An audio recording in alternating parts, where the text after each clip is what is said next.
Nisambulunaka, very good afternoon. Namaskaram, salam alaikum to all of our people here in Fiji.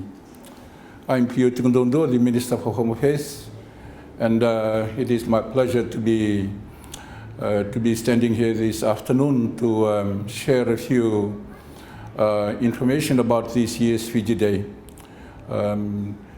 This morning we have just witnessed the celebration of the trooping of the colors by the Republic of Fiji military forces, which followed a march from the flea market all the way here to Albert Park. One thing I must say at the beginning that I'm absolutely amazed at our Fijian people and the crowd that gathered here today at Albert Park. And I would like to thank all of our people. And I know that many of you are following the events of today from your own homes. And I would like to wish you all, you and your families, a very, very happy 53rd Fiji Day celebrations in this year, 2023.